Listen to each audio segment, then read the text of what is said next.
Hi, Connie. Hello. I Good morning, Jamie. Morning. I was sitting to get into another invitation for this meeting, but I realized that wasn't working, so at least I'm now in the right place, I hope. Yeah, like it's all happening. Good. You just want a very brief introduction from me at the start, and then we'll get into the real interesting part. Is that okay? I think that your part is the most interesting part, Jamie. You're too kind, but I'm not That sure. is, yeah, like it's all happening. Yeah, good. Yeah, yeah. So we had about 60 people who registered, and so we were trying to have a system that people would automatically be able to join. But somehow we just send a message that we still have to admit people manually. So it might take a few minutes. So is that Malaysia being a bit of a transport nerd trying to spot every photograph's origin? Yes, you will see quite a few of Malaysia pictures on the in the presentation today.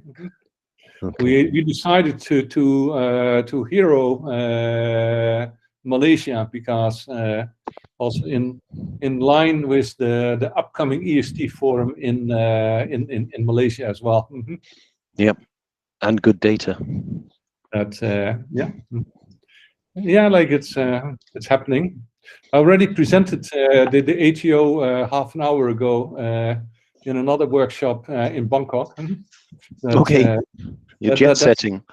That's the advantage of let's say online meetings. Yes. Oh, sorry, Yeah. my video's off. Oh, No, your video is on because I can see you. the wrong video. Let me try and set up my system a little bit better. Yeah.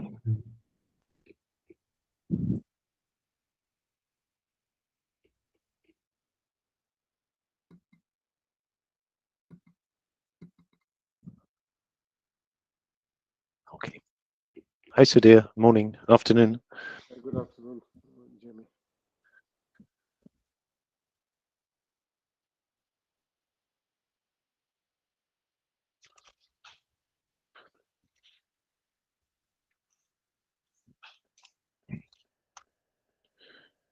Yeah. So for those people who have logged on already, we are still admitting people, and we are waiting for a few more people to join before we will start with the webinar. Just some housekeeping announcements, and I will repeat those later again as well. The webinar is recorded, so that we hope that you're all okay with that, so that other people are able to see it as well. There will be two discussion or two Q&A sessions during the webinar. One about halfway and one at the end of the webinar. In the meantime, please do feel free to ask questions through the chat. So if you do have a question, so we will be able to monitor the chat, and then we will also be able to answer those questions. But afterwards, we don't expect to have such a large number of people, so you can also keep your questions until the Q&A session, and then you can also ask the question in person. Yeah. Okay. Just another 2 minutes before we start.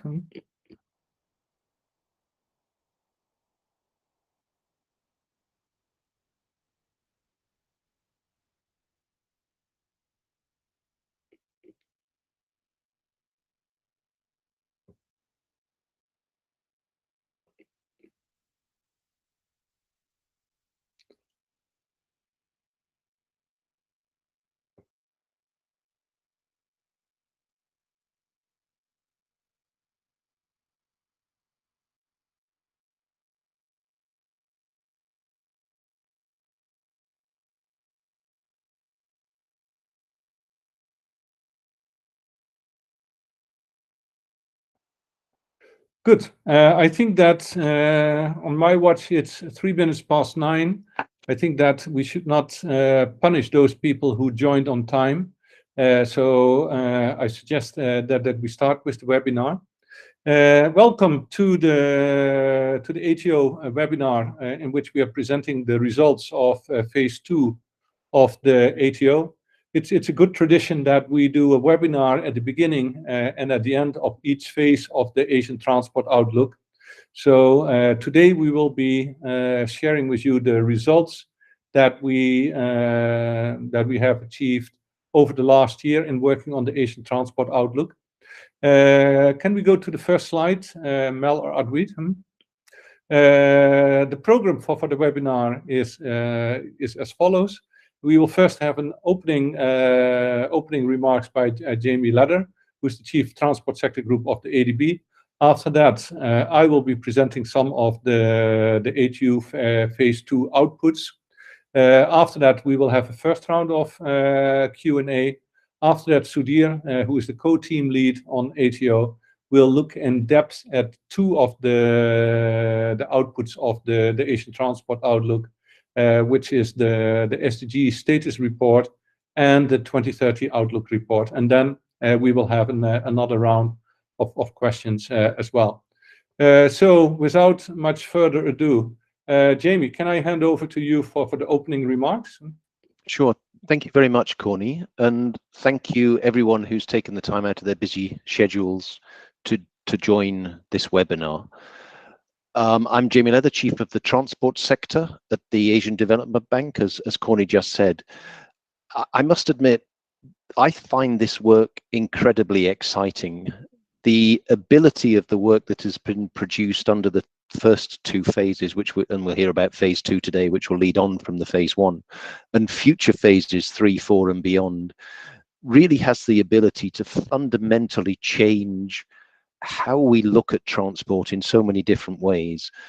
Technology allows us to utilize that data in different ways, both for the policy development, the decision makers, for the users, for the operators. But fundamental is getting better data or utilizing that data in better ways to make sure we make better informed decisions. Sorry, too many betters in that. But it really is for far too long, transport has somewhat been planning in the dark. They haven't had perfect knowledge, and we would always struggle to achieve perfect knowledge, but better knowledge is always going to end up in better results, better planning, better operations. It also allows us, as we'll see in the slides, how we can monitor performance and adjust our work and our operations or our plans and our policies to meet critical objectives, be they sustainable development goals, be they climate change, be they reducing operational deficits on financial side, the whole host of different components. I should also stress that the team that has been working on this is an excellent team. They really have produced some fantastic work. And I'm not just saying that for our work, but it goes way beyond ADB. This work is being used by many other development organizations, by many others who are looking at the performance of transport or reporting on transport operations and activities and externalities. But it is also open source. So one thing that will hopefully come out of this discussion and your involvement here, which is so good, is that this is open source data. Yes, ADB has done it for our own use, but we have made sure that this is available to everyone to make sure that they can access what data is out there. They can interrogate the data, they can utilize that data. So in their own daily activities, they can make better decisions based around the data. I hope I'm not talking it up too much, but I really do think that the work is of excellent quality, and it's really addressing an issue that has so many holes in it and has had so many in it for far too long.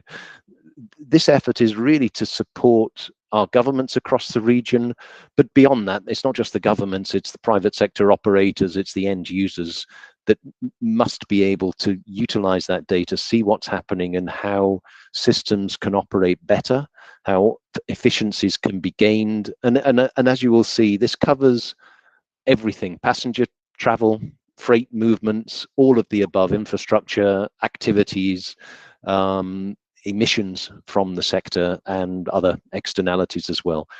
I'm not just talking this up. I really do think it really is such an important activity that has been overlooked within the transport sector, and ADB's small role in this and the continued support we will provide to ensuring that better data is available across Asia and the Pacific for all to use. That is our key objective. But one final point, data is one thing, utilizing that data and using that data to make real fundamental differences that impact the lives of billions of people across the region. That is the key objective. The data is just a means to an end. We need to utilize this data to have better dialogue with our clients within governments and private sector, so we can make the lives of those across Asia and the Pacific much better. So thank you for joining, and I'll hand it back to Corny now. Thanks, Corny. Thank you, Jamie. Yeah, we will now present the work, and after this this very positive words from Jamie, we hope we don't let you down by what we are presenting. That can I have the first slide, Mel? The next, yeah. Okay, so the objectives of the transport outlook, like Jamie mentioned, that that it was initially planned as an internal initiative to support the planning and the delivery of transport-related assistance by the Asian Development Bank. The Asian Development Bank, for those of you who are not familiar, is a multilateral development bank which is providing assistance to countries in the Asia and Pacific region. Transport has traditionally been one of the largest sectors of lending in the Asian Development Bank. The ADB currently does about, let's say, around 40 transport projects a year with a value of about $4 to $5 billion. So in order to plan these projects and to plan to think about what kind of new projects ADB would have to support in the future, they need to have knowledge of the transport sector in the region. And so that's one of the key functions that the ATO has. Secondly, Jamie also mentioned that we definitely would like to support policy making in ADB member countries as well. And one of the findings of the transport outlook is that Asia does need to accelerate and step up its work on policy. And then lastly, we have seen in recent years that there are new global agreements on sustainable development, on climate change, and also regional agreements on the development of the transport sector. And so this is also one of the things that we want to do with the ATO. How can we track the implementation of these agreements in the transport sector in Asia? Next slide. So here's you could say the Asian transport outlook in a nutshell. We are looking at the transport sector in its entirety. So, like, if you look under the dimensions, what we are looking at is the transport infrastructure. So that means like how many roads, how many rails, railway kilometers there are in Asia. We're looking at activity and services. So like how much passenger transport, how much freight transport, how many vehicles are there in Asia. Then looking at the developmental aspect of transport, what do we know about rural access? What do we know about urban access? What information is there on connectivity? In terms of impacts, we are tracking air pollution, and we are tracking road safety and CO2 emissions from the transport sector, and we are collecting a series of economic indicators, so that we're also able to put the transport sector into a wider economic context. The Asian transport outlook is looking at 51 economies in Asia, and you could say that we are starting in the West in Iran, and in the East we end in Japan, we start Russia in the North, and we start in New Zealand and the Pacific Islands in the South. We are collecting information at the regional level, at the national level, the rural and the urban level, And in some cases, we are also collecting information at the project level. An example of that is the cost database that I will say something more about later. So in terms of insights, we are collecting data, the actual transport data, and we're collecting that from multiple sources. The ATO is collecting information from primary sources, so from the country statistics, the transport ministry's websites, and we are also collecting information from secondary sources.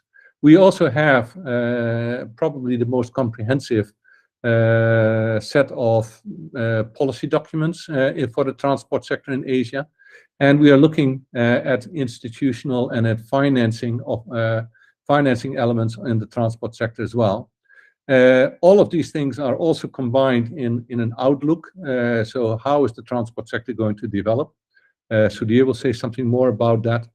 Then you have the products. So we have created various databases, a national database, an urban database, a policy database, a cost database. We also had a separate database on COVID, and we've created various knowledge products. Yeah, next slide. So one of the key outputs, and this is one of the things that we put first, is that Jamie spoke about using the data. And like in the first phase of the ATO, we had collected already a lot of information, but the information in phase one was only available in the form of Excel sheets. Now we know that some data nerds have no problems in accessing and using these Excel sheets, but the feedback that we received was also that they said that sometimes it's somewhat hard to find the information. So we have created in phase two a dedicated website for the Transport Outlook, and you see the link here. So we would like to encourage you, like if you want to have information, please do go to our website. At the moment, you're able to find the national database there, the National Transport Policy Documents database, the cost database, and the various reports that we have produced. That in the future, you will also be able to find there the urban database that we have developed, as well as a more in-depth policy database. And we will be creating various kinds of ATO fact sheets. Next slide, please. So about the national database, so on the left you can see roughly what part of Asia we're covering. And I think that one of the key things, what is important is that when we talk about an Asian transport outlook, we are actually talking about 49% of global GDP. We're talking about 58% of global population, 52% of the urban population, 40% of the global land area. So you could say that with the Asian transport outlook, we're covering about 50% of the world, even though that we only cover 51 economies. I mentioned already that we are collecting information from both primary and secondary sources. So here you see some statistics that we aim to have 399 indicators, and currently we have collected information for 369 of those indicators. You can see that 53% of our indicators now have multi-year data, 10% of the indicators have more than 2 sources. And in terms of up-to-dateness, is that 20% of the indicators currently have 2021 data. And you can see here the different areas and how many indicators there are in those respective areas. Next. So we have the national database, which is currently available on the ATO website. In the red circle, like it gives you an indication, like if you want to access the national database, you can find here the master list of indicators, which includes the definition and a number of other pieces of information on each of the 399 indicators. And you will also be able to find a fairly detailed user guide, so which tells you how to access the information. So if you go to the website, you have 2 choices. You can either download the national database in full by the individual workbooks, or you can do a more detailed search, and then you go to the explore data. Yeah. Next. So this is, I would say, one of the more interesting findings. And this is where we started to pull together information from the from the database. I mentioned that just a while ago, that I said that we're roughly dealing with 50% of the world. But then if you look on the right side of the slide, where it says passenger travel and freight travel, you actually see that Asia only has 27% of the global passenger travel and 36% of the global freight transport. And if you look at the road infrastructure, which is, if you look at the bottom, you can see that Asia currently only has 30% of the global road supply and only 34% of the global rail supply. And I think, so you can see that this is really going to be one of the key issues that if we are looking at the future of transport, and I think that that's partly what Jamie was referring to as well, is that we are dealing with a part of the world where the transport sector is underdeveloped. So yes, we will be talking about climate change, we will be talking about CO2 emissions, about road safety and air pollution and other negative externalities, but we need to understand that if we talk about transport in Asia, we're talking about a growing transport sector. So the discussion on transport in Asia is a different discussion than the discussion that we are having when we are discussing transport in Europe, where we are dealing with a much more mature transport sector. And sometimes that difference is overlooked. And I think that the value of the transport outlook is that we are now able to really document and to prove that the discussion on transport in Asia is not the same as discussing transport in Europe. Next slide, please. You can also use the ATO if you want to validate your data, because we mentioned that we are collecting information from different sources. Like on the left, you see road length. We are collecting this from 7 different sources. And you can see that there's actually quite a difference in, if you look at it, at the different sources on how many road kilometers there are in Asia. If you look at it at individual countries, you can see that sometimes the differences are even bigger. Obviously, you will need to look at the data and then decide which source you are most comfortable with that you would like to use. On the right side, we have also done, we have plotted the road crash fatality in Asia, and we have looked at 3 different sources: WHO, the global burden of disease, and the statistics reported by the countries.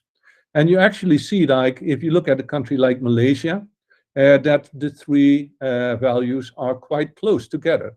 But if you look at, for example, especially the Pacific Islands, and we have highlighted here the Solomon Islands, you can see that there is a considerable difference between the 3 sources, between reported global burden of disease and World Health Organization. So be careful if you're going to use data on road crash fatalities. Consider the source and consider, let's say, the background of the data. Next slide, please. So then the urban database, after we developed the national database, we also decided to have an urban database. The urban database consists of 2 parts. We have a general urban database, which consists of 460 urban centers.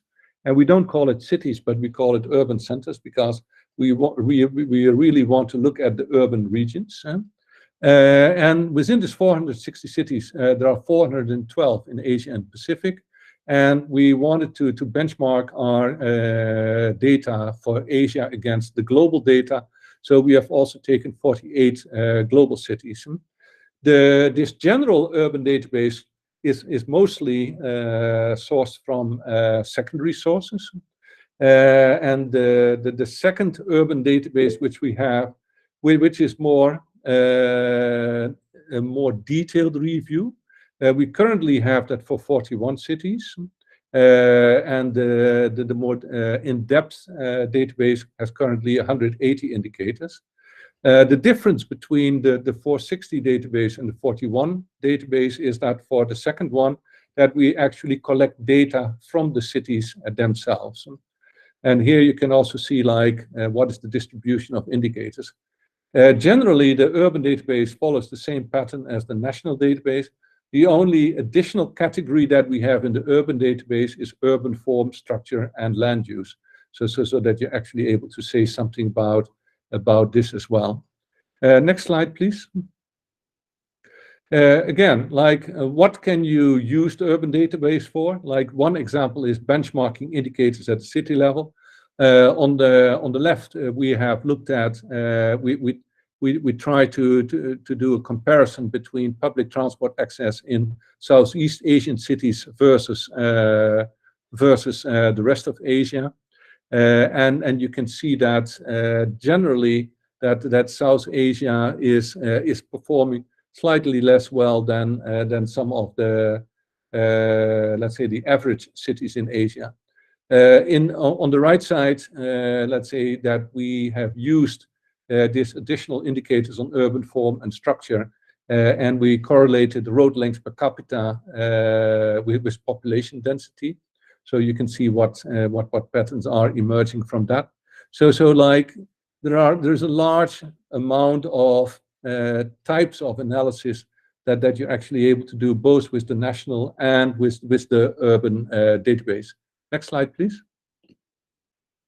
Then on policies, like I think that the ATO, the Transport Outlook database, is different from other databases in the sense that we are also collecting detailed information on policy. We currently have a collection of 439 policy documents on transport in Asia, and with that, I think that we are probably the most probably have the most comprehensive collection. We have organized these policy documents in country profiles. These country profiles are available on request. So if you're working on a certain country, please do not hesitate to contact us. So, and we're happy to share let's say, the internal profile that we have for that. And we have also tried to distill the various types of targets from these documents. And so what we are seeing here is that, you see that in the middle of the slide, is that the majority of targets are on climate change and e-mobility. And that actually, if you look at the development of the transport sector, that if you look at road expansion targets or road maintenance targets, that there are relatively few targets. Overall, our conclusion is that the transport policy landscape in Asia is underdeveloped. We are seeing that currently only a third of the countries in Asia have a transport policy which was adopted after 2016. And 2016 is an important year because the Paris Agreement was adopted in 2015 and the SDGs were adopted in 2015. So it means that the majority of countries in Asia do not have a transport policy that reflects these global agreements on sustainable development and climate change. And also in other areas, we see a similar situation, like on logistics policies, rail policies, and road policies. Next slide. So, so the policy database is available on the ATO website, and let's say here you have a screenshot what it roughly looks like. If you look at the top left, you can, if you're interested in specific topics, you can select either by economy, let's say by what focus area, like what type of transport. You can look at the externalities, and you can also select based on time. And then on the right side, you will see the various policy documents, and then you have the possibility to download the policy document either from the original URL, or you can download it from our server. Yeah, next. So then what can you do with the policy database?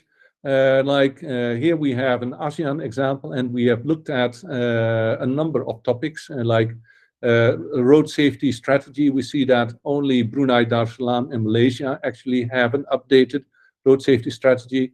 Rail policy, we see that 4 ASEAN economies have a rail policy. High-speed rail, we see that for 3 countries. And so if you look down the line, and then I think mode share targets is interesting. Like, I think that we always talk about, if we talk about sustainable transport, that we say we need to shift away from private mobility into public transport and more towards walking and cycling. So this is in the case of ASEAN. You can see like what kind of targets are currently available. So you can say like, so Vietnam, for example, has adopted a target that they are aiming for 40% of public transport share for passenger transport in cities by 2050 in the case of Vietnam.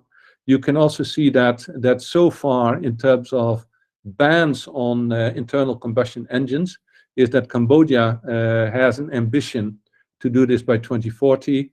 Indonesia has let's say for 2-wheelers by 2040 and for 4-wheelers by 2050, etc. So this is the kind of comparative analysis of policies that you're able to do based on the ATO policy database. Next slide. Then it's clear that we need to develop the transport sector further. We know that that a number of countries have policies and targets in place, but not enough. So then the next question is, how are these countries going to fund it, and how much money is needed? So what we have actually done in the cost database is that we have collected information from over 1,000 projects. And you can see here, let's say the main categories of projects that we looked at, which is rail, heavy rail. We have looked at high-speed rail, road asset management, road construction, and road maintenance, as well as urban public transport.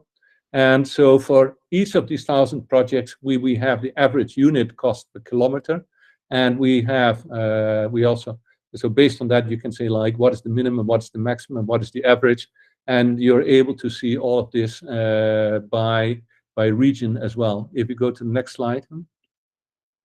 So this is where you can actually search the database the same way as for policies. You can look at by economies, by project type, or by time, and then you get the actual projects. And then on the right, you will get a brief summary, which is on the basis of income level, or on the basis of region, or on the basis of project types. Yeah, next.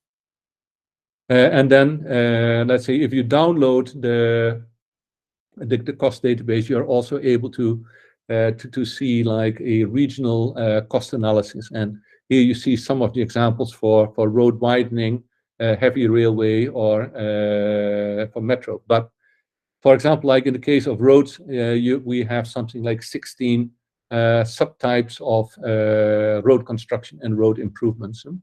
Next slide. Then, after working on the ATO for close to 3 years now, like what are some of the lessons that we have learned?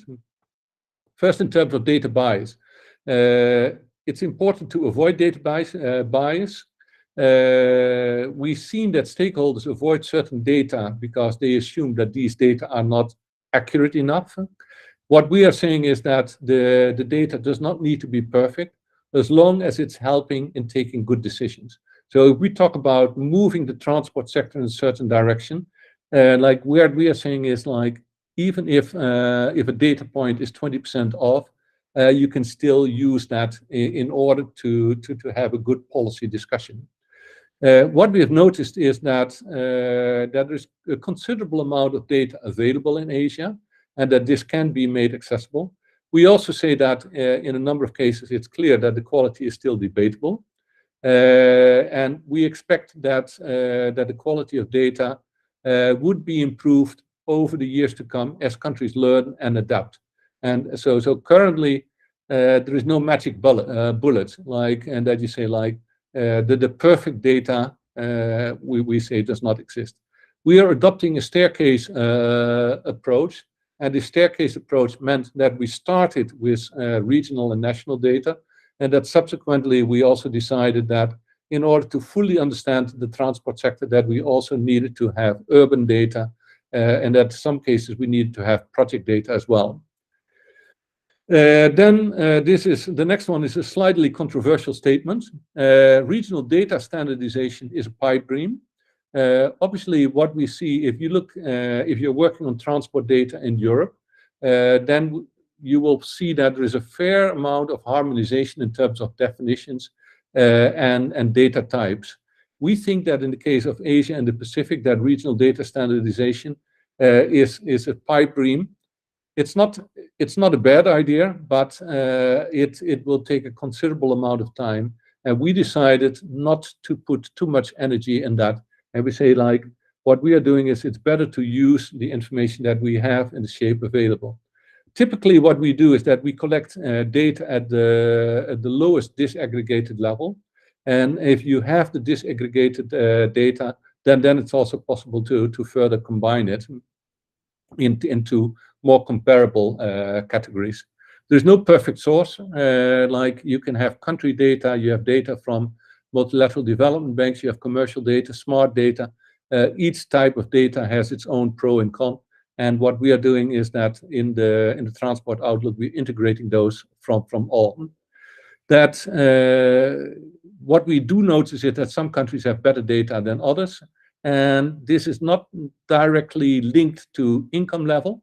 It's not that richer countries have better data, but what we say is like that those countries where stakeholders have done better work, that they have better data.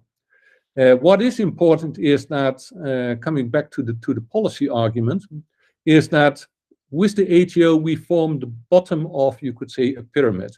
We have a large number of indicators. We have a large amount of policy data, which is really very helpful for consultants and for data crunchers. But if you really want to use it for policy making, you will have to summarize it, and you need to create the top of the pyramid as well. What we have achieved to now is that we can showcase that the data exists, but to translate it into insights, that this is still a considerable journey ahead. And in that context, we are very happy that that ADB is so strongly committed to the ATO, and that they are saying is that they are not looking at this just as a project, but they are looking at this as an initiative which needs to become a permanent fixture in Asia. So the ATO is happy to be your guide on the long march through the transport data swarm, and we hope that we can guide you safely through this. With that's the end of my part of the presentation. So are there any questions so far on what I have presented? And if you do want to ask a question or give a comment or something like that, please just raise your hand, which you can do on screen, or you can also just start speaking that. And we would especially also be interested in getting feedback on the website, which I mentioned at the beginning, whether this is really helpful in accessing the data in a better manner. Is there anybody who would like to speak?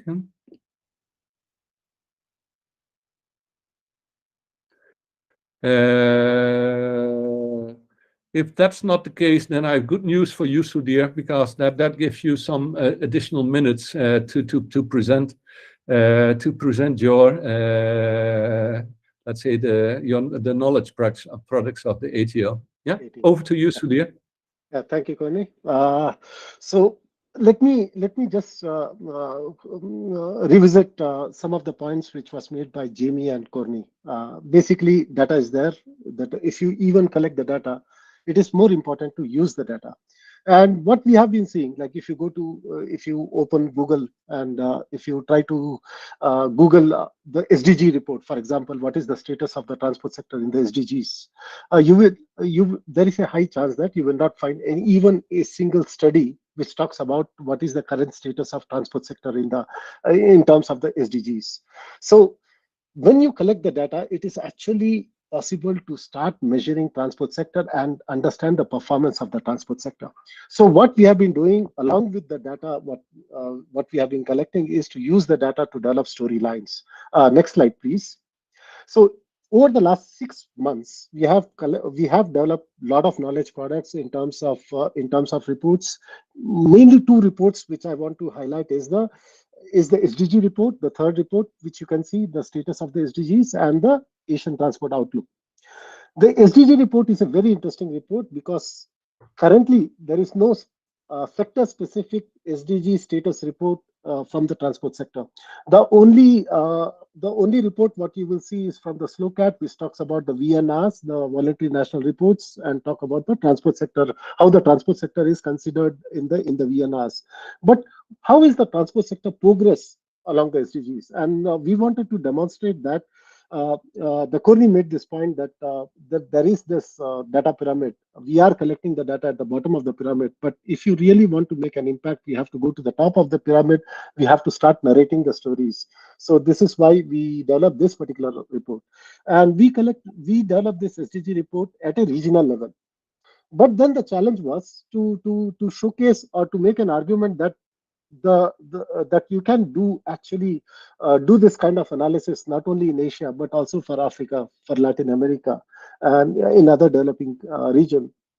So what we did was we did a regional analysis at the global level, comparing Asia with the other regions. Next slide, please. So the question is, if you there is a lot of pessimism with regards to the data. There is a general tendency to assume that transport sector data is not there, and even if it is there, it is not good enough. So what we wanted to demonstrate that it is not necessarily true. It is just a myth. We collected nearly 35 indicators.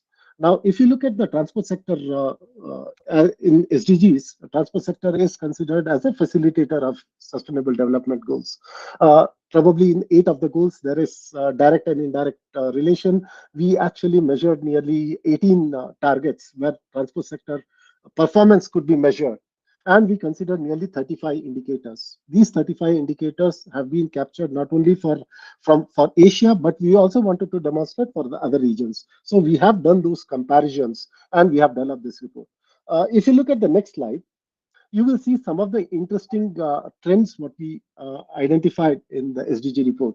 What we found was very, very surprising that at a regional level, that only in the few goals of the SDGs, transport sector has started flowing in the right direction, especially in the energy efficiency side, on the ICT, information and communications technology, in terms of fossil fuel subsidies, and in terms of PPPs.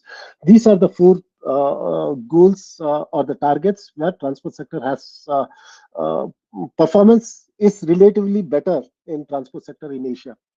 But in the other targets, the performance is not good. It is we have made only limited effort in the other targets, and this is a big surprise, because if the transport sector is not really contributing to the SDGs in the right direction, why then nobody's talking about it? So if you look at it only in few dimensions, and what is more important here is the regional stories what we have come up with. Uh, uh, at the country level, the stories might be very, very different. So what we are showing now is at the regional level the status. But what I can promise is that this kind of analysis is even possible at a country level, and you might get few dimensions. And what is more important? Yes, sorry, I can hear myself. So okay. So in terms of the goals and the targets along the 18, we have made only limited progress along the certain SDG targets. So the question is, if that is the case, why we are not talking about it? And this is why Asian Transport Outlook has been of a great use for us, because then we can showcase. So if you look at the next figure, next slide, please. You can see how we have done the comparisons. We have done across the regions. We have taken, for example, the first figure is about transport fossil fuel subsidies. The data come from International Energy Agency. When you start looking at the data, we realize that in many of the Asian countries, actually, we have made the right progress. In many of the countries, the transport fossil fuel subsidies have been reduced significantly since the inception of the SDGs, and many countries have even the last year when the crude oil prices were at an all-time high, and this year, early this year, not many countries have opened up their subsidies to reduce the pump prices. So this has been the good news. So on the right hand side is the road accident fatalities. So what I'm trying to demonstrate is that the analysis can be done by using the data. You can communicate these storylines at the regional level, at the country level, and using the data, it is possible to measure the progress of the SDGs. And what we are seeing is a danger signal that transport sector is not really optimizing its contribution to the sustainable development goals, and as a sector, we are not really talking about it. And this is why the data becomes very, very critical for the development agencies, for the stakeholders. Next slide, please. So, till now, I've been talking about the historical perspective or the current status of the transport sector. Then the question what we wanted to see was, if that is the case, what could be the implications for 2030? So what can we talk about, like what can we say about transport sector in 2030? So in order to do that, we also wanted to come up with an outlook. So what we did was, since we have collected so much of data and we are confidently claiming that we have a lot of data with us, how best can we use the data to develop the storylines for the future? So we try to answer it with using the Outlook process, Outlook report, 10 main questions, what we could identify in terms of where are we in terms of the infrastructure gap, how fast can we close the infrastructure gap, in terms of the rail increase, what can we see by 2030? Are we seeing peak automobile sales in Asia, or do you think that the vehicle ownerships will increase in the future? What is the future of travel in Asia? What kind of externalities? What would be the implications on the externalities because of the current policies in play? So these were the questions which we wanted to answer. And since the outlook is a small component of the total Asian transport outlook, because we have been collecting a lot of data, we couldn't really spend a lot of time with it. So what we did was we developed a very innovative way of answering this. So we developed our reference scenario, and our reference scenario, we claim that we don't necessarily claim that this is what it will be. We don't claim that this is what it should be, but we just say that this is a possibility that the trend lines could be something like this in future, basically extrapolating the past historical trends. And what we do is, basically the model what we adopt is a very interesting model. The next slide. We call it as a beg, borrow, model, and validate. Basically, we try to use as much of insights what has been generated by the transport sector, our community. So what we did was we started collecting country level projections in terms of road accident fatalities, in terms of the vehicle ownerships, in terms of the demand, transport demand, in terms of the infrastructure projections if they have, in terms of the CO2 numbers, PM air pollutants, all these projections we collected it at the country level. Then what we did was we started collecting at the regional level, and then we started matching the storylines. Mel, if you could just yeah. So what we did was we collected all this particular information, and then we combined it with our own data what we have been collecting, the 399 indicators which Moni was talking about.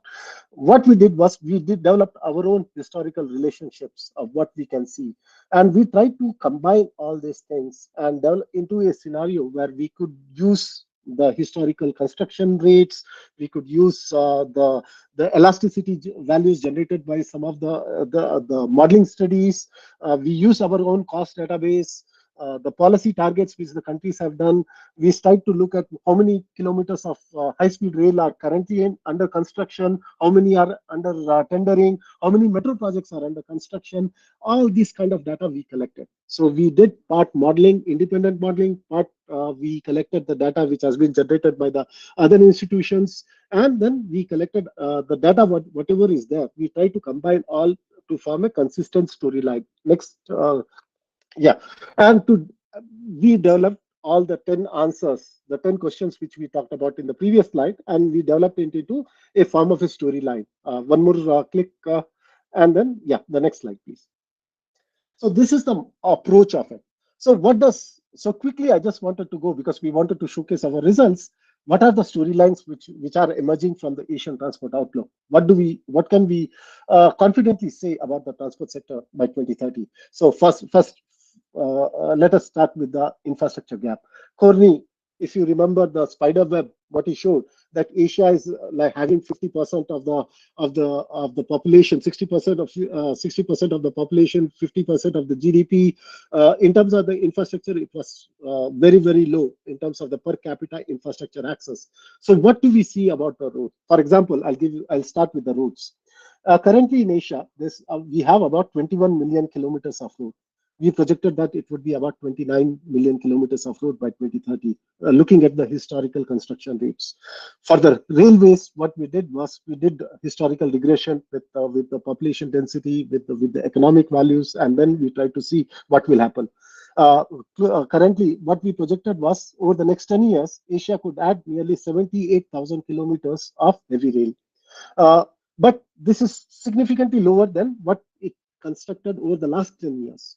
And you might be surprised that in spite of many countries having Morsha targets on the railways, we are seeing that the Asia would build only about less kilometers over the next 10 years compared to the last 10 years. If you look at the heavy rail segment, initially the curve looks a little bit stagnant, and then there is a fast increase, and then that slope slightly goes down. Basically, since 2008 economic crisis, many countries in Asia started investing more on the railway side. The entire China story comes from like entire China story starts here, and then because of the China, you could see that the heavy railways increase.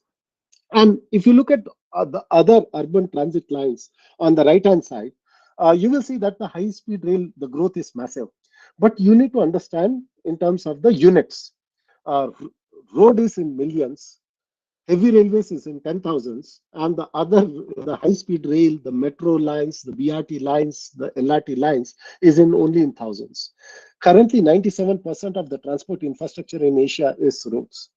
So even if the growth rates of say high speed rail would be higher, basically there will be a small change what we are seeing in terms of the infrastructure. Predominantly, it is a road based. By 2030, it would be the same. But the interesting thing what we are seeing is that there is not much of a massive shift towards railways in Asia in terms of the heavy rail and in terms of the high speed rail. High speed rail, again, by 2030, we project that 70,000 kilometers of high speed rail lines could be existent in Asia. And how did we model it? We actually did not even model it. We just collected the plans what the countries have in terms of the high speed rail, how many kilometers are currently under design and execution. We considered that from the UIC. So Asian Transport Outlook, one of the benefits of Asian Transport Outlook is our partners. Since we have our partners in railways, on road sector, we get a very good insight of what the plans could be. So in terms of the high speed rail, in terms of the metro lines, we collected the projects under execution. And what we are seeing is something very interesting, that over the next 10 years, Asia is adding the urban transit lines what Asia added over the last 20 years. From 2000 to 2020, what Asia has added in terms of the BRT, in terms of the metro, in terms of the LRT, over the next 10 years, we are adding.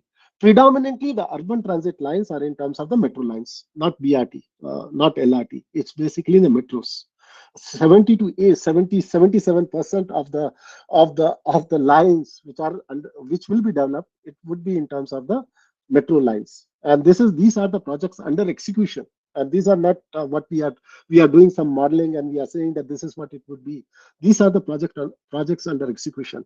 In terms of the high speed rail, this again the projects under execution, but 25% of the railway development which will happen over the next 10 years is in terms of the high speed rail. So these are the trends what we are seeing. Asia is building infrastructure faster, but what we are also saying is that in terms of the per capita infrastructure availability, Asia would by 2030 Asia would be still lagging significantly in terms of the other regions, especially the Europe and the OECD, Western OECD countries. In terms of, but Asia is also catching up very, very fast. In terms of the urban transit line per million urban population, Asia would go from nearly 6 to 10 kilometers per million urban population. The gap between Asia and Europe would be less than 10 years by 2030. So what we are saying is we are trying to close the infrastructure gap, but we will not be able to significantly close it by 2030. We have to go beyond it.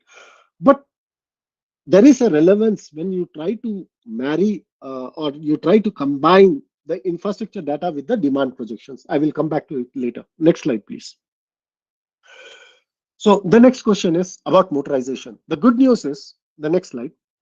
The good news is Asia is adding less vehicles on road compared to the past. That is the good news. In a way, because we already are facing a lot of congestion. So what we are seeing is that the sales have stagnated over the last 5 years, but what we are seeing is there will be slight increase, but the increase over the next 10 years, Asia is going to add 370 million vehicles, which Asia probably added from 2000 to 2010.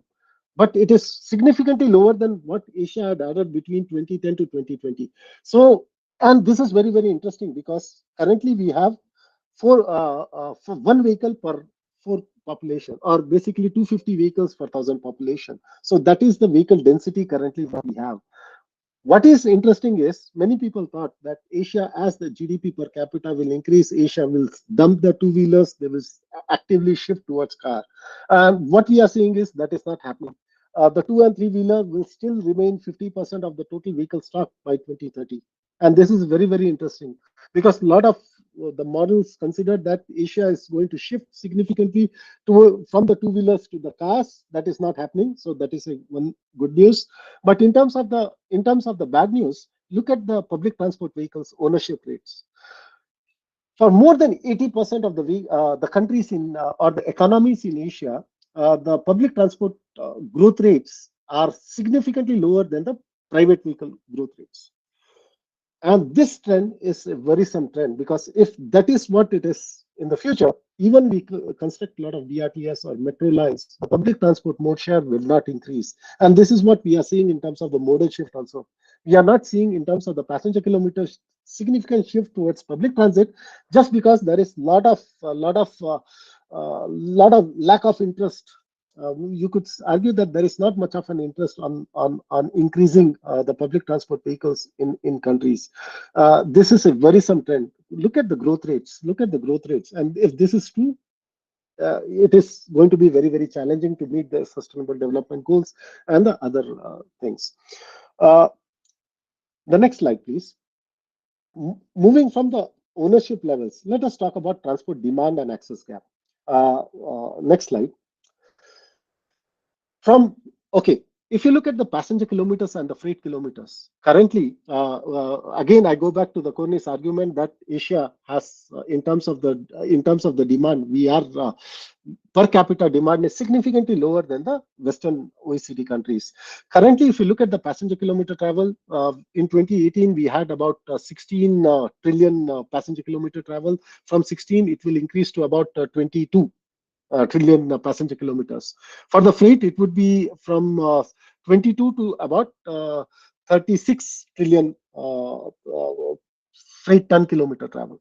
So what we are saying is that the demand would increase, but the real story here is that freight demand is growing faster than the passenger transport demand. So that is the first story what you will see, that Asia is the region in the world where freight demand is outpacing the passenger transport demand. And in terms of the policies, there are hardly, generally the transport policies are passenger oriented, not much of freight oriented. So basically what we are saying is the sector which is growing, there is considerable less interest on freight sector. And this is the sector which contributes significantly towards the externality side.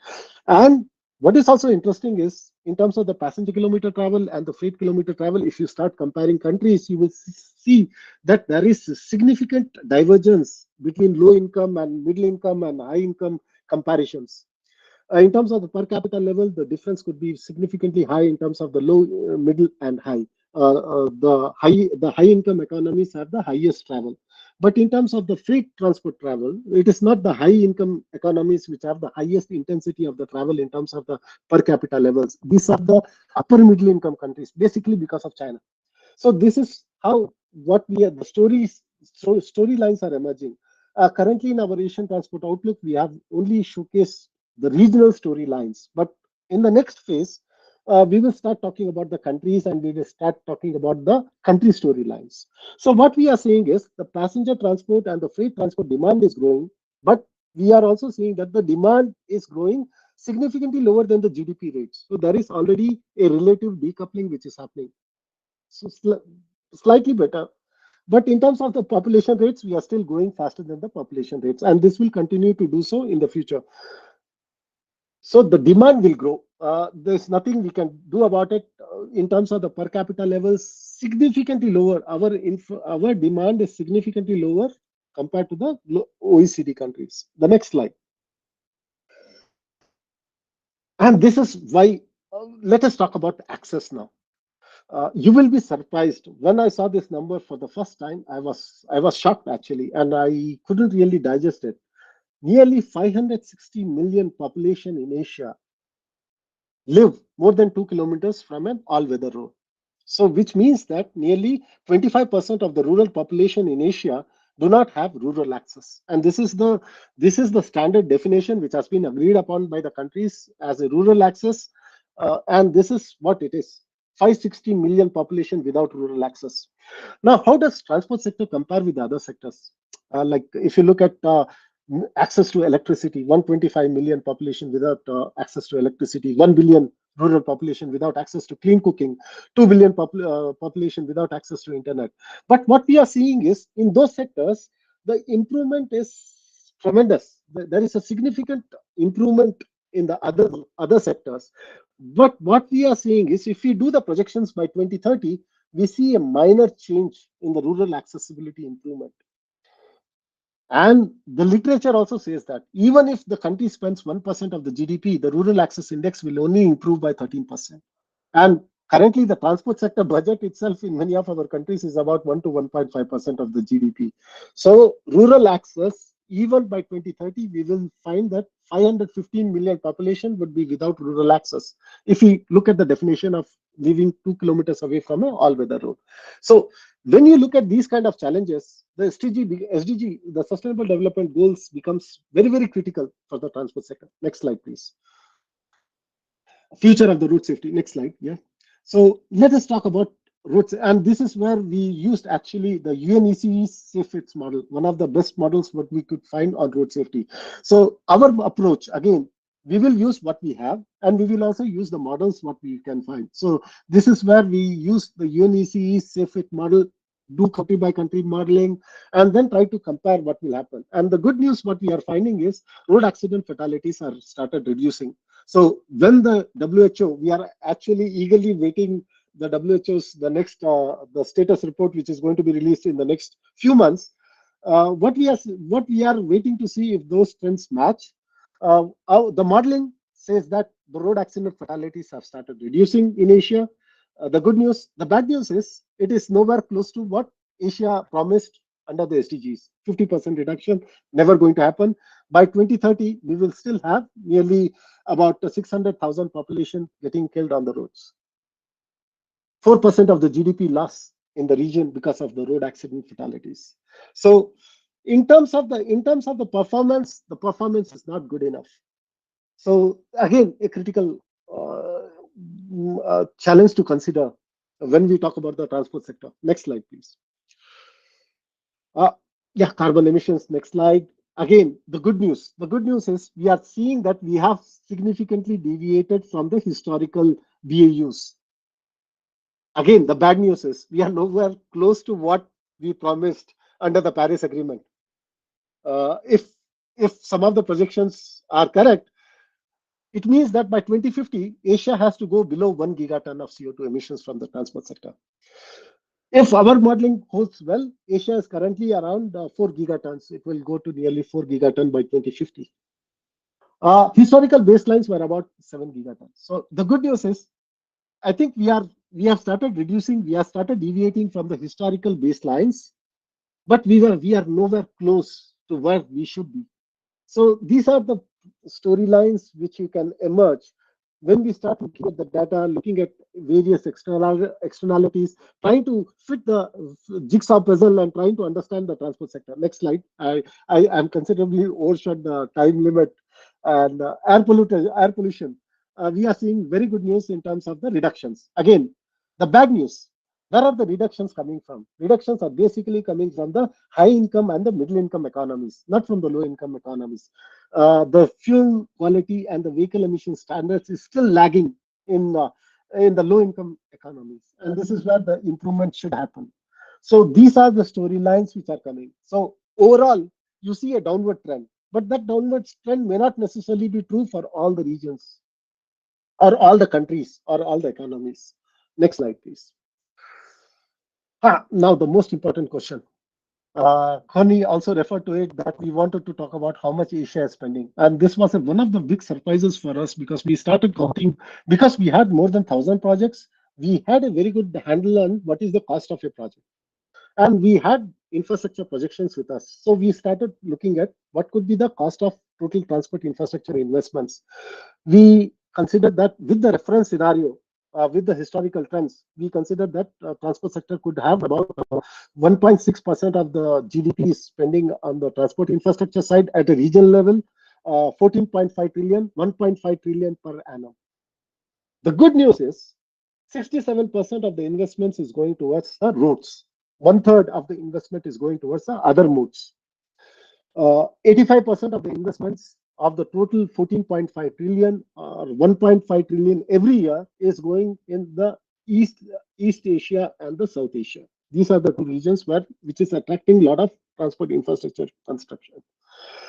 The bad news is 86% of the investment goes to the construction, only 14% towards the road asset management, which is again a very critical element if you consider the Sustainable Development Goals and the Paris Agreement.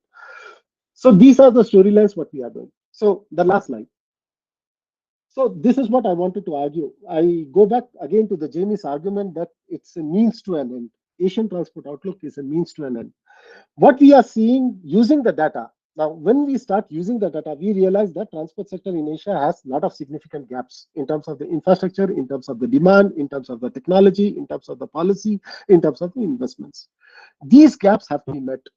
Now, one way of doing this, I can confidently say is that the data becomes very, very critical when we start looking at it. I can confidently claim that currently in Asia, we have the data to actually start measuring it at the country level, and countries can actually try to understand where they really need to make an investment, what kind of projects do they need, what kind of policies do they need. And Asian Transport Outlook is the solution which is one of the solutions because it provides the intelligence to the sector professionals. Yeah, thank you. The last slide. So the concluding statement is ATO translates data into insights, policies, and investments. Thank you. Now questions. Akuni, I think you are muted. Okay, now I'm unmuted. Thank you, Sudhir, for this fascinating presentation. That even though I've heard the story before, I also learn new things every time that I listen. That I just asked in chat whether there are any questions, but I do have a question for Jamie. So Jamie, I understand that the ADB has just adopted a new framework for its the development of the transport sector and transport assistance that ADB is providing. Could you say something about how the ATO has influenced the new transport sector framework that ADB has adopted? Okay, thanks, Connie. There's two things going on in ADB. We have a sector directional guide, which is the intention is to say what are the emerging challenges that our clients, both governments, public sector, as well as private sector, what do we see as their main areas where they're seeking assistance and support out to 2030? So that's one side of it. And then linked to that is where ADB priorities in terms of our corporate, what we would like to try and address: climate change, inclusivity, and all of those components. So there's something from internally within ADB, what we see as the priorities, and externally where we see the governments. We also have a reorganization of the sectors, more from a current or historically been a regional focus, looking much more at it as bringing the sectors together. That really allows us to utilize the data and share those experiences much better. One of those other priorities of the bank is digitalization. So we are across all of the sectors, whether that's energy smart metering or energy efficiency types of works, but certainly within transport. And I mean, data has many different components. I mentioned the policy and the planning, the monitoring of performance, as we've heard from you and Sadia. But one project we're just looking at now is sort of integrated ticketing and passenger informations. So those that use of data, quite different from what we're seeing here, but that allows that.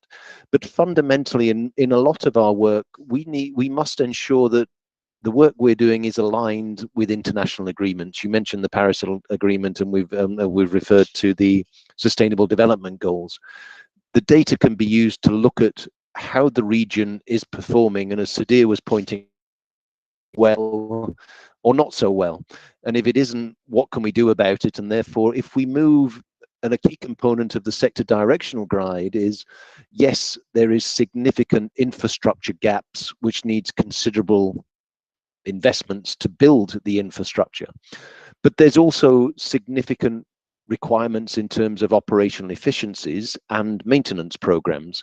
So if we're looking to address some of those issues, can we look at both results-based lending to improve the operations of transport systems, and also policy-based lending? Can we look at the data and say, well, is the right trajectory to decarbonize the transport sector on, and are the documents there, your policy, the policy note as well? This work allows us really to have the information and the analysis, so we can start those dialogues and discussions with our clients in government, see whether there's support for policy, see how that work, and unlike the cost tabs, follows through into the projects themselves. So the sector directional guide is seeing where the future is, and the ATO has been instrumental in saying, well, we can sort of steer that, because quite clearly transport is not performing as well as it could do or should do in many of these areas, rural accessibility or whatever else has been mentioned. So can we discuss that with governments in terms of their commitments that were made through the SDGs, through the Paris Agreement, and many other international commitments or national commitments under the policy framework? So it really allows us to, yes, the statements are there, the powers to drill down and look at what a lot of value in terms of identifying what's required and structuring how that can be delivered. And then the fundamental parts on those costs or others at the project level, it's continuing to add great inputs as well. So at all levels, policy, programs, and projects, it's really allowing us to look at that, as well as how data would be used, whether that's the end users, the passengers, or the freight and logistics side, or the policy makers. So the whole range of transport issues can be addressed or supported by better data analysis of that data, and highlighting where the problems are, where the bottlenecks are, where the issues are, and what can be used to address those. Hope that answers your question. It was quite broad, but there's a lot going on in the sector, and a lot of shifting of demand. Clients. Sorry, my dog's just pulled the Wi-Fi down. Apologies for that. I hope that answered the question. I'll try and fix my Wi-Fi and join back in again if there's any other follow-up questions. Thank you. Yeah. I did notice, Jamie, that that you were becoming a little bit choppy, but I think that I would like to follow up one thing that we did not talk about in the webinar so far is one of the usages of the ATO. Like Asian Development Bank is also partnering with the United Nations Center on Regional Development, UNCRD, And UNCRD has already, over the last 15 years, been hosting something called the Regional Environmental Sustainable Transport Forum. And this is an intergovernmental process between 20 plus governments in East and South and Southeast Asia. And they are meeting on a regular basis to also discuss progress in the transport sector. And they are doing that around a common declaration. The last 10 years, that was the Bangkok 2020 declaration. And last year, these 20 plus countries have adopted a new declaration, which is the IC 2030 declaration. And the IC 2030 declaration has a number of goals on transport.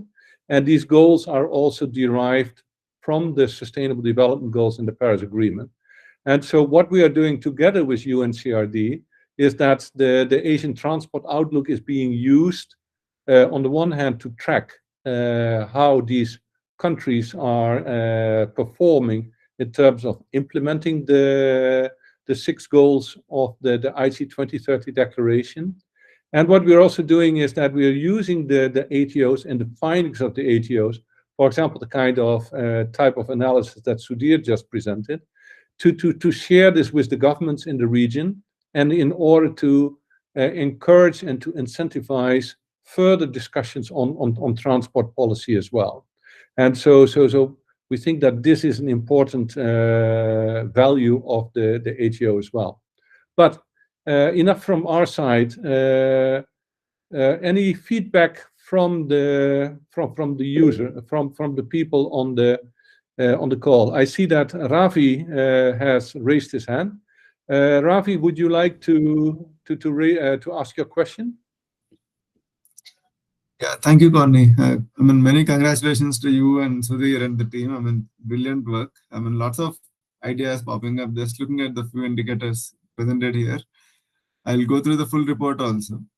2-3 points I just wanted to mention here is that now that you have already identified so many advancements or drawbacks in the current growth progress, are you considering developing some sort of a policy toolbox or a sandbox type thing where on each of the key areas you have identified, say public transport or road infrastructure, congestion pricing, EV targets, so you already have which country has what kind of policy, whichever has the best policy, maybe you can use that as a reference and give that to other countries as a outlook that this is where you don't have something and you can apply it for your case or build something for your case. The second thing is that this point about road infrastructure being inadequate. So that actually, I saw there was some discussion on Twitter also on that, which is quite interesting. So the thing is that, for example, in India, we see that several states have already have, if you look at the Indian road density, it is higher, it is next only to France. Every other country has lesser road density than India. But despite that, we continue to only invest on roads and not on public transport or mass transport in general. So, I mean, my point is that based on the database you have, is it possible to develop a benchmark of things saying that if you reached a certain level of road density or buses per 1,000 people or something, so okay, you have hit the peak on this, now go to the next level investment. I mean, without basic road access, of course, you can't invest on other things. But once you achieved a certain target, maybe you should reprioritize your investments into other things. Yeah. The third Okay, point thank was you. that. So Sorry. Ravi, let's deal with these 2 points first. Yeah. And then like we can come back to you for the other point, because otherwise we might have forgotten your first 2 questions. So Sudhir, would you want to answer on this, like whether we are coming up with policy guidelines or policy, let's say a policy toolbox, and then Yes. and then we can come back after that to the second question on let's say what is enough roads.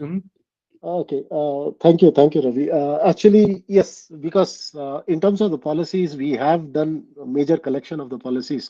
We can confidently say that we have a lot of policy documents with us. We have a lot of targets, 835 targets with us. So what we are trying to do now is that or next phase, we are actually trying to understand the policy segments, like what kind of typology of policies have been, which different countries have done, what kind of ambition levels they have, what kind of targets they have developed, and we are trying to come up with a more innovative, I don't know, right way of classifying it, but we will come up with a fact sheet oriented the policy analysis of different countries. And in terms of the best practices, I think it's up to the stakeholders to pick which policy framework or which policy documentation which they would like to have. For example, in terms of the road asset management, India has done a lot in terms of rural access, in terms of so there are many good stories to be told. What we are saying is many of the good stories, not many people actually know about it. In terms of our analysis, what we are saying is there are a lot of good stories also in Asia, in terms of the policies, and there is also a lot of gaps there. So in the next phase, we are going to work on the policy side. We will expand our policy analysis and try to provide more value to the stakeholders. Definitely from our side, we will put more emphasis on that. Yeah, if I before you go to the second question, Sudhir, I think one of the things that we did not mention is when we were describing the general character of the ATO, is we are not an advocacy tool. So we are not and I think the danger is that if you talk about policy toolboxes, is that you're becoming prescriptive in terms of what countries should be doing. Like what we say is that. In a way, it's a comfortable position to be in, but we are merely documenting what is happening and what is happening in the transport sector, either in terms of data or in terms of policies. Like we know that other organizations, for example, ITF has a very comprehensive toolbox on transport decarbonization. We know that that other organizations do that as well. So I think that what we would be interested in is, let's say, in terms of tracking policies in a more detailed manner. Like it's one thing to say that the region has 850 targets, but like you need to break it down further, and that you say, like, if you look, for example, at road safety, like we know that there is a safe systems approach which has a number of elements. So what we would be interested in is to have a better overview of which countries and what patterns there are in terms of rolling out these policies. Like we are comfortable to say that there is a need to further develop the policy landscape in Asia, but I don't think that we would be really going into details on, let's say like you need to adopt this and this policy. I saw that Jamie had raised his hand on this topic. So Jamie, do you want to say something on this topic? Yes, very quickly. The data also helps us understand the position where we are, but as you rightly pointed out, Corny, maybe the answers aren't completely comparable between Asia and other parts of the world. But just to put some figures on there, our estimates are under various metrics that the road density by space or by population, looking at those parameters, is about half what it would be. So basically we need to double the length of the road network. We probably need to do more in terms of the rail network, but it's also showing the complexities that the transport system, it's not an either or decision. It's not like the power sector where you have a binary clean, dirty power generation. You must look at an integrated multimodal transport system. So while the road network density by per capita or by land area is about half of that in those parts of the world that have built and invested more heavily over a long time period, so is the rail sector and the others. But we're also seeing, you mentioned the ITF data, but the EU data as well, it demonstrates that around, I can't remember which way around it is, but it's 74% and 76% of passenger or freight movements, and I can't remember which is 74, which is 76, of those passenger freight movements are by road. So while if we look at it from a climate perspective, the advantages of road in terms of the reach that can be provided at the rural or the national level is still going to be essential. So that investments that required in the road subsector is an absolute requirement if equitable, inclusive development is to happen. But at the same time, we should be looking at opportunities where we can promote more energy efficient modes of transport, particularly on key corridors. So if there's a railhead to a port with an inland container terminal or whatever it may be that connects to a distribution, road-based land distribution, that is the type of network, and those are the types of policy decisions that we should be having, particularly when we're trying to convince non-transport specialists in governments who may look at it from a financial perspective or a prioritization. Where does the railway fit? Where does the road fit? The reality is that they all need to fit, and this data allows us to compare it to other countries or other regions and say these are the levels of investment that are required. And the numbers are large, and it's not, as I said before, it's not just the investment, but it's the upkeep and the maintenance and the operations that also need considerable finance resources as well, but not just in one sector one subsector, but across all of the sector, and they've got to be planned and implemented and operated so they do function as seamlessly as possible. So the data is great in that respect, just to highlight what decisions and where are the various decision points and investments that are required across the entire transport sector. Thank you very much. Yeah, thank you. And then, so Ravi, before we go to your second question, I would propose that we first answer the question from Avni Mehta. And Avni was asking about whether we could say a little bit more about the relative increase in freight transport compared to passenger transport, and whether some further analysis has been done on that.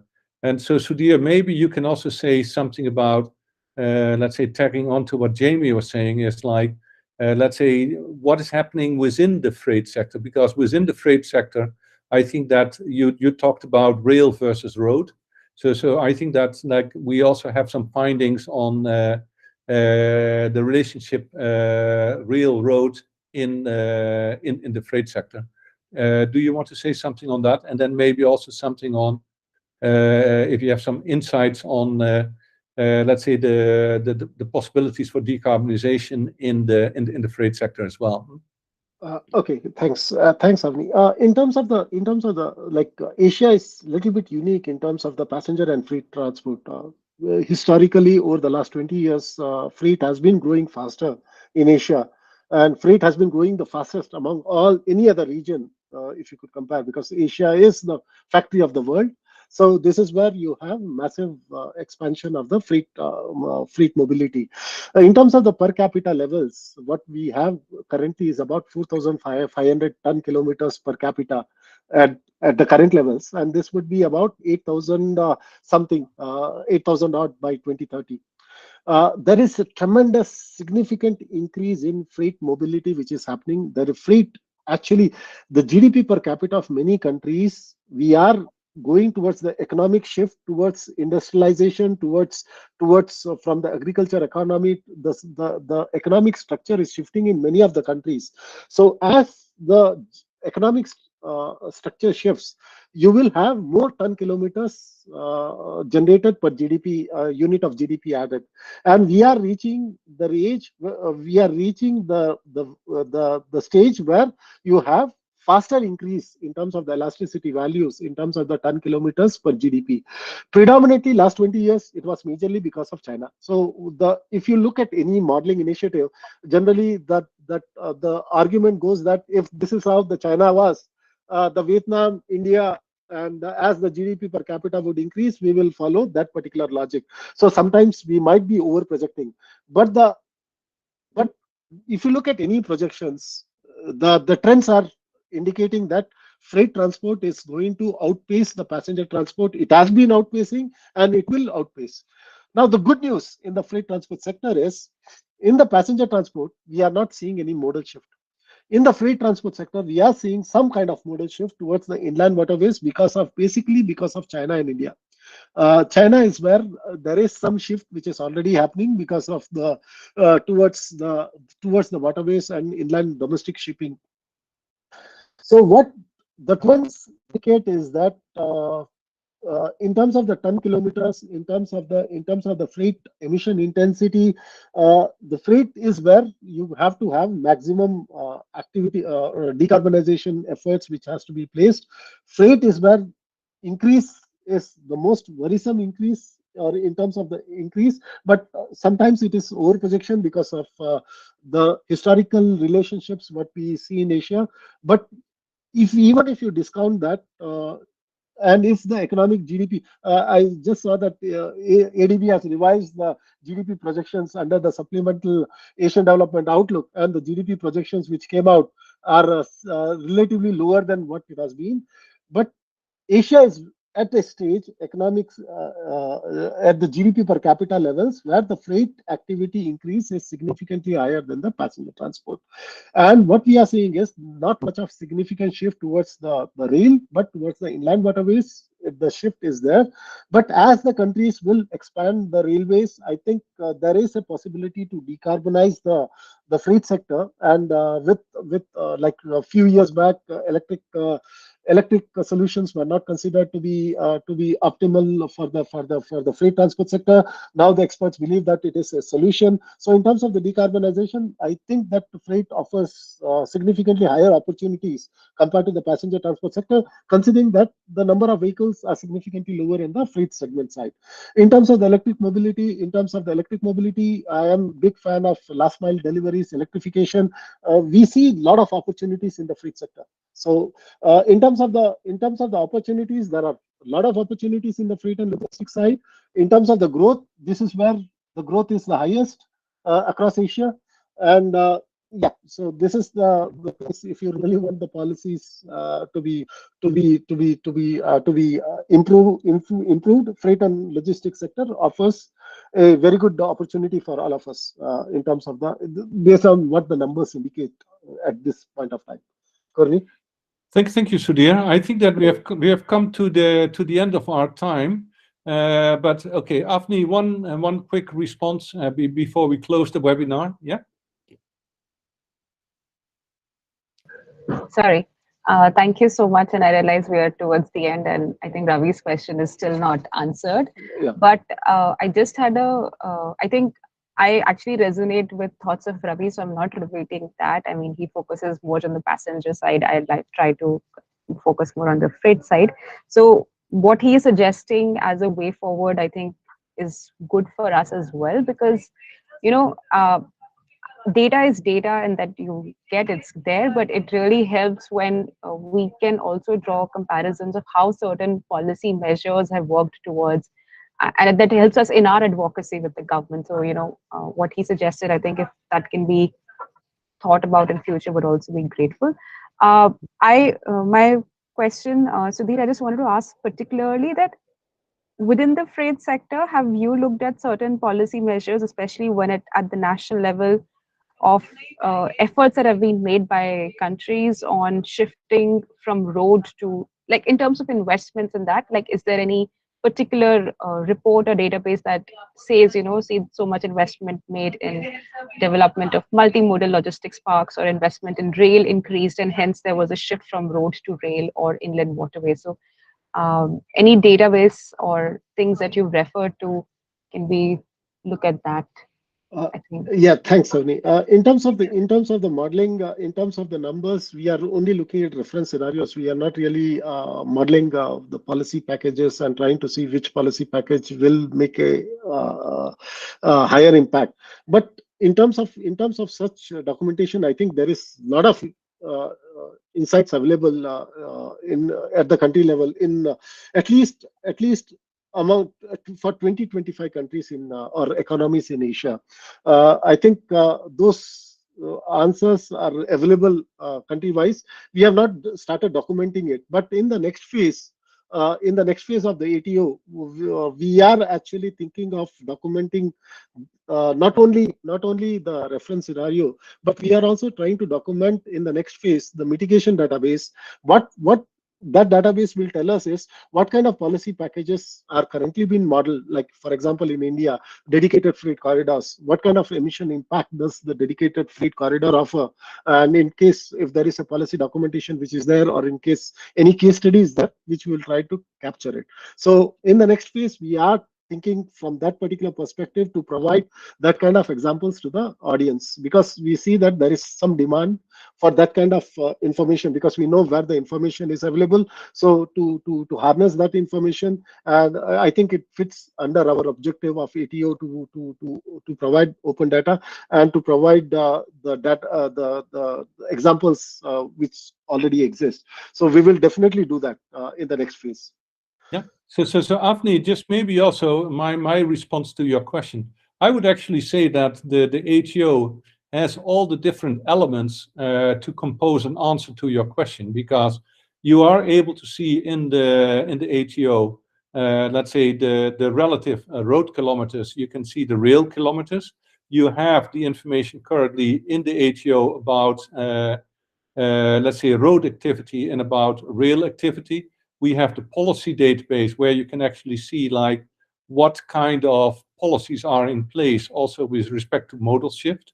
So like if you let's say if you distill all the various elements from the ATO, you can actually come up with your own answers to this question, like what's happening with the ratio road rail freight and also in terms of policies. Yeah, but if you have further questions on this, please, like at the last slide, we have all the contact details. So do not hesitate to contact us. The webinar was recorded, so this is also available in YouTube. So if you want to listen again, I would like to thank all those people who have taken the time to listen to us. Let's say ADB is going to continue to work on the ATO. We hope to be part of the future work on the ATO as well.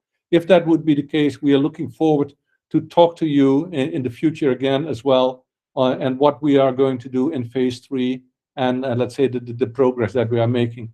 With that, I all wish you a very nice Wednesday, and I hope productive work, and that please share with us any nice data sets that you come across, so that we can integrate them. Yes, thank you very much. Thank you. Stopping the stream.